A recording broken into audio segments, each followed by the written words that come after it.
Study IQ IAS, अब तैयारी हुई अफोर्डेबल। दोस्तों, कल ही इलॉन मस्क का एक ट्वीट जो है वो सोशल मीडिया में आग पकड़ चुका है, जिसमें वो गाली गलौज करते हुए दिखे और उन्होंने ये भी बोला है कि मैं इस इशू पे वॉर भी कर दूंगा। अगर मुझे वॉर करनी पड़ गई, जंग लड़नी पड़ गई तो मैं जंग लड़ लूंगा, बट इस इशू पे मैं टस से मस नहीं होने वाला। अब आप सोच रहे होंगे शायद वो अपनी कंपनी टेस्ला, अपनी कंपनी स्पेस एक्स के इंटरेस्ट को फॉरेन लैंड में बचाने के लिए शायद किसी और देश के खिलाफ ही बोल रहे, शायद चाइना के खिलाफ बोल रहे। लेकिन आप हैरान होंगे कि इलॉन मस्क यहां पे टारगेट कर रहे हैं ट्रंप के एडमिनिस्ट्रेशन के अंदर ही उन लोगों को जो 20 जनवरी के बाद बहुत इंपॉर्टेंट पोजीशन संभालने वाले। यानी ट्रंप की एडमिनिस्ट्रेशन के अंदर ही दो अलग अलग, मेरे दोस्तों, आपके अब ग्रुप बन चुके हैं जो एक दूसरे के खिलाफ भयंकर तरीके से क्या कर रहे, लड़ रहे। अब इसमें इलॉन मस्क का आप ट्वीट देखिए, क्या बोल रहे हैं कि देखिए सबसे पहले कि यह विवाद क्या है। ये ट्रंप की एडमिनिस्ट्रेशन के अंदर दो ग्रुप्स के बीच में जो सबसे पहला विवाद है वो एक वीजा को लेके है। उस वीजा का नाम है H1B वीजा। अब H1B वीजा क्या है, सबसे पहले हम इसको समझ लेते हैं। दोस्तों, H1B वीजा एक नॉन इमिग्रेंट वीजा है जो यूएस कंपनीज को, वो यूएस कंपनी जो अभी मॉडर्न टेक्नोलॉजी पे बहुत ज्यादा डिपेंडेंट है, जो AI पे, इंजीनियरिंग पे, सेमीकंडक्टर्स पे, मेरे दोस्तों, आपके डीप डेटा एनालिसिस जैसे चीजों पे वो काम कर रही है। अब इन कंपनीज को हाईली स्किल्ड वर्कर्स रिक्वायर्ड होते हैं। अब ये जो हाईली स्किल्ड वर्कर्स है ना, उनकी अमेरिका में बहुत कमी है, यानी अमेरिकन सिटीजन्स जो हैं वो उनके पास ऐसे स्किल नहीं है।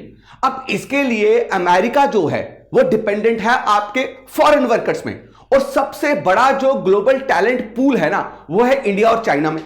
तो अब क्या किया जाता है, H1B वीजा के जरिए ये यूएस कंपनीज के पास पावर है कि ये क्या कर सकते हैं, आपके फॉरेन वर्कर्स को इस वीजा के जरिए आपके कुछ समय के लिए कहां बुलाते हैं, यूएसए में, और काम करवाते हैं। और अब आप देखेंगे जितने भी यूएसए के आपकी बड़े बड़ी जाइंट कंपनीज है, टेक कंपनीज है, जैसे मैं बात कर रहा हूं आपकी गूगल की, एप्पल, टेस्ला, स्पेस एक्स, ये हर साल हजारों आपके फॉरेन वर्कर्स को कहां बुलाते हैं, अमेरिका में काम करने के लिए। अब कुछ लोगों का ट्रंप एडमिनिस्ट्रेशन के अंदर यह कहना है कि भाई ये कंपनीज जो हैं अमेरिकन सिटीजन्स को चूज करने के बजाय ये क्या कर रहे हैं, चीप जो पैसा, बहुत सस्ते दामों में इनको फॉरेन वर्कर्स मिल जाते हैं, ये फॉरेन वर्कर्स को यहां पे लेके आते हैं, जिसकी वजह से अमेरिकन सिटीजन्स को अमेरिकन सॉइल पे ही जॉब नहीं मिल रही और उनको यहां से बाहर भागना पड़ता है। और खास करके ये किनको ज्यादा स्तर क्या कर रहे हैं, यहां पे अमेरिका में लेके आ रहे हैं अपनी कंपनीज में एज ए एम्प्लॉय काम करवा रहे हैं, वो इंडिया और चाइना है। और हम चाहते हैं इस पे रोक लगे। अब जो इस पे रोक लगाना चाहते हैं ना, उनका नाम है, मेरे दोस्तों, क्या, मागा। उनको बोल रहे हैं मागा सपोर्टर। मागा सपोर्टर का क्या मतलब है, मेक अमेरिका ग्रेट अगेन। देखो ट्रंप ने क्या किया था, अगर आपको याद हो, ये एक रेड कलर की कैप डाली हुई थी लगातार जब वो कैंपेनिंग कर रहे थे, और उसमें लिखा हुआ था मेक अमेरिका ग्रेट अगेन। इसमें बात ही यही थी कि हमें क्या करना है, प्रोटेक्शनिस्ट पॉलिसी की तरफ जाना है। हमें पहले अमेरिकन सिटीजन्स को बचाना है, हमें अपने डिफेंस एक्सपेंडिचर को काम करना है, हमें यह भी देखना है कि H1B वीजा की वजह से बहुत सारे अमेरिकन सिटीजन्स को जॉब नहीं मिल रही और फॉरेन वर्कर्स यहां पे आके काम कर रहे हैं।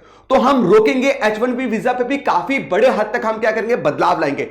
अब इसी को लेकर भड़क चुके हैं कौन, आपके इलॉन मस्क। इलॉन मस्क ने बोला भाई देखिए, आपको मैं पहली बात एक बात समझा दूं कि आई एम नॉट अमेरिकन। मैं अमेरिकन तो था ही नहीं। मैं अमेरिका में अगर पहुंचा हूं इसी H1B वीजा के जरिए पहुंचा हूं, और अमेरिका में आके मैंने इतनी जाइंट कंपनीज बनाई है, टेस्ला बनाई है, स्पेस एक्स बनाए, जिसने आज अमेरिका को ग्लोबल लेवल पे कहां पहुंचा के रख दिया। आप स्पेस टेक्नोलॉजी की बात करो, सबसे बेहतरीन जो काम है वो स्पेस एक्स कर रहा है। अगर ये H1B वीजा ना होता तो मैं और मेरे जैसे कहीं क्रिटिकल लोग, बहुत इंपॉर्टेंट लोग आज अमेरिका में होते ही नहीं, और अमेरिका आज इतनी स्ट्रांग होती नहीं। और एक बात याद रखिए, जो बोल रहे हैं H1B वीजा कैंसिल होना चाहिए या इसमें बहुत सारे बदलाव लाने की बात करें या ग्लोबल टैलेंट पूल को रोकने की कोशिश करें, तो मैं इनको बोलूंगा कि एक बड़ा कदम पीछे की तरफ लीजिए, ठीक है, और dash yourself in the face, और याद रखिए I will go to war. मैं इस पे अगर मुझे जंग भी लड़नी पड़ गई ना तो मैं लड़ूंगा, और मैं आपको बोल रहा हूं कि आप मुझे कॉम्प्रीहेंड नहीं कर सकते।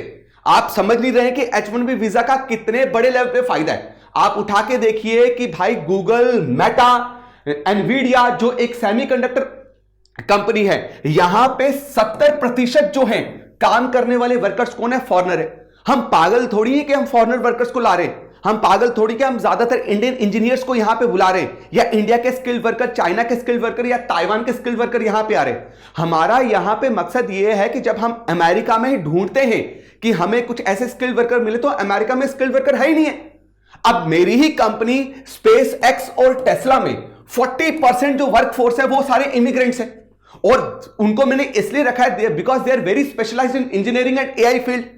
गूगल की पेरेंट कंपनी जो है अल्फाबेट, वो 1.5 लाख, कितना 1,50,000 जो उसके कंपनी में वर्कर्स हैं वो फॉरेनर हैं, और वो मैक्सिमम कहां से है? H1B वीजा के थ्रू। तो मतलब आज अमेरिका में टेक कंपनीज इतनी फ्लरिश कर रही हैं, तो इसका सिर्फ और सिर्फ श्रेय किसको जाता है? H1B वीजा को। लास्ट फिस्कल ईयर में आप देख लीजिए 70% जो H1B वीजा जो लगे, मतलब 100% अगर H1B वीजा इशू किए अमेरिका ने, उसमें से 70% किसके थ्रू हुए मेरे दोस्तों? टेक कंपनीज के थ्रू। तो हमारा तो दिवाला निकल जाएगा अगर आप ये काम करेंगे। और एक और बात बताता हूं आपको, आप सीईओ देख लीजिए माइक्रोसॉफ्ट के, आप गूगल के देख लीजिए, आप एनवीडिया के देख लीजिए, ये सारे फॉरेनर्स हैं। ये आके सिर्फ यहां पे हमारी जॉब फिल नहीं कर रहे कि मुझे एक पोजीशन चाहिए, उस पोजीशन पे आके ये काम कर रहे, नहीं। इसके अलावा इन्होंने $1 ट्रिलियन जो है कमा के दिए हैं कंपनी को। $1 ट्रिलियन जो है अमेरिका के जीडीपी में कंट्रीब्यूट किए। आप ये मत सोचिए कि ये जो फॉरेन वर्कर्स आ रहे हैं सिर्फ ये आके पोजीशन ले रहे, नहीं, पोजीशन के अलावा ये लाखों जॉब जो है क्रिएट कर रहे हैं। उसके अलावा जो स्टार्टअप्स हैं सिलिकॉन वैली, कैलिफोर्निया में, सैन फ्रांसिस्को में जो जितने स्टार्टअप्स हैं, तो आप देखेंगे 55% जो स्टार्टअप जो यूनिकॉर्न है, यूनिकॉर्न मतलब उन कंपनीज की वैल्यू $1 बिलियन से ऊपर की है, वो कौन? आपके उनके ऑनर कौन है, उनके सीईओ कौन है? आपके फॉरेनर हैं, आपके इमिग्रेंट्स हैं जो H1B वीजा के थ्रू आए थे, और उनका टोटल वैल्यू अगर आप देखोगे दैट इज $1 ट्रिलियन। आप बोल रहे हो $1 ट्रिलियन के जो 55% यूनिकॉर्न कंपनीज जो फॉरेनर इमिग्रेंट्स आके या इमिग्रेंट्स आके यहां पे बना रहे, हम उनको निकाल दें। अब देखिए यहां पे यही टसल हो चुकी है। अब आप यहां पे अगर इनको देखेंगे तो इसका नाम बेसिकली क्या है? आपका लोरा। तो ये बहुत ज्यादा अगेंस्ट है इन H1B वीजा के खिलाफ, और ये क्या बोल रही है कि ये बोल रही है कि देखिए हमें अमेरिकन वर्कर्स को जो बहुत ज्यादा दिक्कतें देखने पड़ रही है इसी H1B वीजा के कारण। क्यों? क्योंकि अमेरिकन वर्कर्स का जो पेइंग कैपेसिटी, जो उनका जॉब की उनकी जो डिमांड है ना, कि उनको इतना मिलना चाहिए, उसके कंपैरेटिव फॉरेन वर्कर्स बहुत कम चार्ज करते हैं। तभी टेक कंपनीज इनको हायर कर रही है। टेक कंपनी इस वजह से नहीं हायर कर रही कि भाई वो ज्यादा स्किल्ड है, टेक कंपनी इस वजह से हायर कर रही है क्योंकि वो पैसा कम मांगते। तो इसलिए H1B वीजा पे बहुत सारे जो है रोक होने चाहिए, और ऊपर से बहुत सारी फॉरेन जो आपकी टेक कंपनीज है फॉरेन लेबर्स पे बहुत सारा अब्यूज करती है, इनको बहुत कम पे किया जाता है जो इनको मिलना चाहिए था। It is also against their what your basic rights. तो हम चाहते हैं इसमें कुछ क्या आए, बदलाव आए। और बोला क्या गया है कि रिस्ट्रिक्ट कीजिए इमिग्रेशन को। अब आपको पता है H1B वीजा जो है अभी 10-10 साल हो गए लोगों को वहां पे H1B वीजा में काम करते हुए। आप सोचिए कि एक कंट्री में जब आप 4-5 साल लगातार काम करते हैं तो वहां पे आपको ग्रीन कार्ड मिल जाते हैं। बट अगर आपको याद हो जब ट्रंप पहले भी प्रेसिडेंट बने थे तो ट्रंप ने बहुत बड़े लेवल पे क्या किया था, H1B वीजा पे रोक लगाई थी। और अभी 10-10 साल हो गए ऐसे आपके फॉरेन वर्कर्स को जो वहां पे हैं लेकिन उनको ग्रीन कार्ड इशू नहीं किया जा रहा। यहां पे स्पेशली जो ये आपके मागा मेक अमेरिका ग्रेट अगेन के जो सपोर्टर हैं, ये इन्होंने स्पेशली किसको टारगेट किया है? जो इंडियन बॉर्न अमेरिकन है उनको ज्यादा। तो यहां पे थोड़ा रेसिस्ट जो है आपको क्या देखने को मिलेगी, आइडियोलॉजी भी देखने को मिलेगी ट्रंप के एडमिनिस्ट्रेशन के अंदर।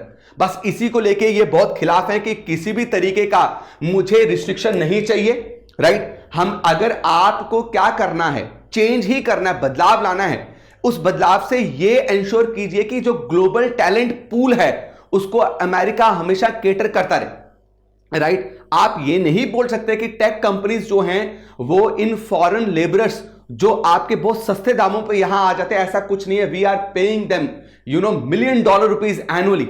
किसी की तो आपकी $1 मिलियन से ऊपर की क्या है आपकी एनुअली उनको हम इनकम दी जाती है। तो आप ऐसा कुछ ना बोले, ठीक। और ऊपर से एक और बात याद रखिए आप, जो सबसे ज्यादा इंपॉर्टेंट है, इलॉन मस्क के साथ विवेक रामास्वामी जो इंडियन बॉर्न अमेरिकन है, इसके अलावा there are 12 Indian born American जो अभी ट्रंप के एडमिनिस्ट्रेशन के अंदर काम कर रहे हैं। इन्होंने बोला देखिए मेरिट बेस्ड जो है इमिग्रेशन रिफॉर्म लाइए।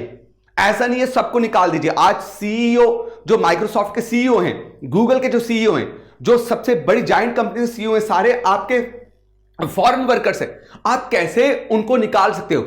Let's do a merit based reform, right? और एक बात आपको दिमाग में याद रखनी है कि हमारी जो कंट्री है, हमारा जो अमेरिका है, अमेरिका में जितने अगर आप देखेंगे यूनिवर्सिटीज जो इंजीनियरिंग रिलेटेड आपके क्या करवा रहे हैं, कोर्सेज करवा रहे हैं, वो सिर्फ 50,000 ही computer science graduates annually basis पे देते हैं। हमें कितनी रिक्वायरमेंट है टेक कंपनीज को? एनुअल बेसिस पे 5 लाख जॉब्स की रिक्वायरमेंट है। और अभी भी यूएसए में 5 लाख जो है आपकी पोस्ट खाली पड़ी हुई है टेक कंपनीज में, जो ये लगातार जॉब की डिमांड कर रहे हैं। अगर 5 लाख पोस्ट खाली पड़ी हुई है तो क्या हम अमेरिकन सिटीजन को लेने में हमें क्या तकलीफ हो रही है? नहीं, है ही नहीं है। आप सिर्फ एनुअली 50,000 ही दे पा रहे हो, इसलिए हमें बाहर जाना पड़ता है।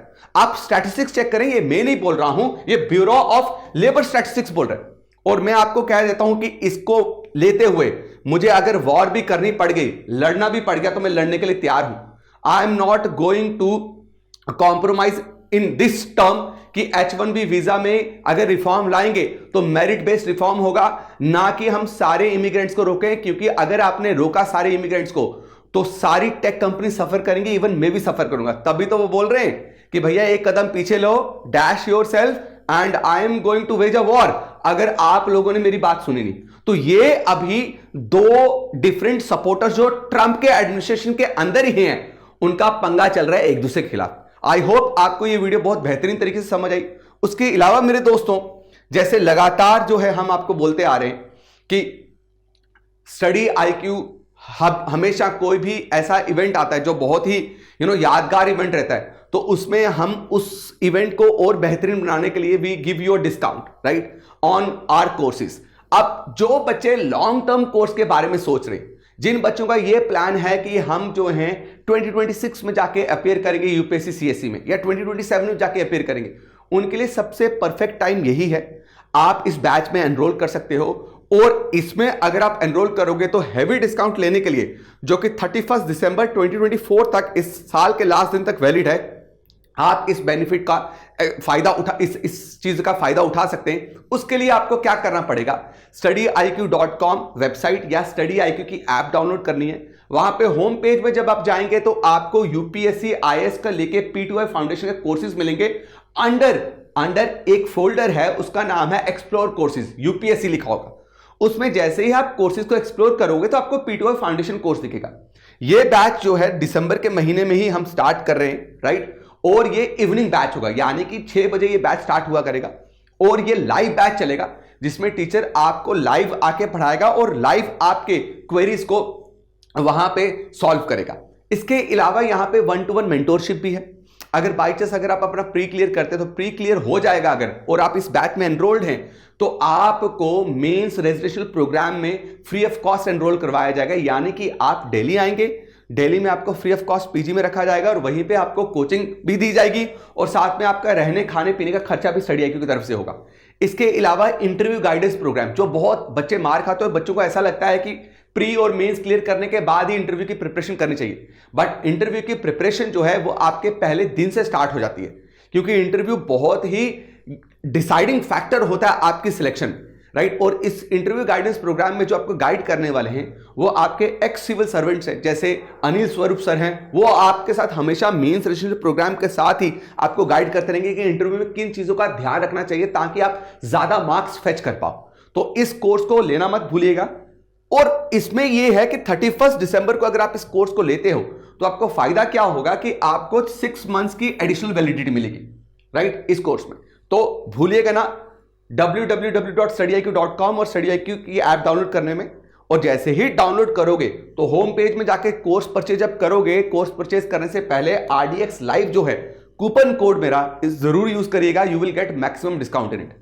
सो मेरे दोस्तों, मैं उम्मीद करता हूं कि आपको वीडियो बहुत बेहतरीन तरीके से पसंद आई है। Thank you so much. ऐसे ही वीडियो को ज्यादा लाइक करते रहिए, शेयर करते रहिए और कमेंट करते रहिए। आप सबका थैंक यू, धन्यवाद। जय हिंद, जय भारत। StudyIQ IAS, अब तैयारी हुई अफोर्डेबल।